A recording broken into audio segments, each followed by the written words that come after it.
आज 8 March international women's day, आज जागतिक महिला दिन आहे. आपल्या प्रत्येकाच्या आयुष्यामध्ये कुणी ना कुणी आहे. आई आहे, बहीण आहे, बायको आहे, मुलगी आहे. तर स्त्री म्हणजे एक नुसतंच किंवा केवळ एक व्यक्ती आहे का? तर स्त्री म्हणजे एक केवळ व्यक्ती नाही, तर ती प्रेम आहे, माया आहे, त्याग आहे, समर्पण आहे, शक्ती आहे. एक आई एवढं प्रेम आपल्याला जगात कुणी देऊ शकत नाही. म्हणजे आई आई म्हणजे एक माया आहे, तिच्या एवढं प्रेम कुणीच करू शकत नाही. बहीण म्हणजे एक आधार आहे, बायको म्हणजे एक साथ आहे, मुलगी म्हणजे एक घरातला आनंद आहे. घर पुढे नेण्यामागे किंवा व्यक्ती पुढे जाण्यामागे त्या स्त्रीचाच तर हात आहे, तिचे कष्ट आहे, तिचे त्याग आहे, तिचा आशीर्वाद आहे.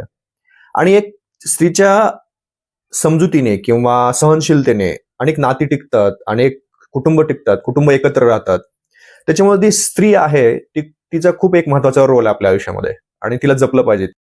आजच्या या खास दिवशी माझ्या आणि तुमच्याही आयुष्यात असलेल्या महिलांना, स्त्रियांना, मग ती आई असेल, बहीण असेल, बायको असेल, मुलगी असेल, त्यांच्या कार्याला, त्यांच्या कष्टाला, त्यांच्या धैर्याला, त्यांच्या शौर्याला, त्यांच्या समजुतीला, त्यांच्या प्रेमाला, त्यांच्या त्यागाला, त्यांच्या स्वप्नांना सलाम आहे. स्त्री ही केवळ आपल्या घरची ही शान नाही, तर ती आपल्या घरची खरी ताकद आहे, समाजाची खरी ताकद आहे, देशाची खरी ताकद आहे. अशा सर्व महिलांना, सर्व स्त्रियांना महिला दिनाच्या खूप खूप शुभेच्छा.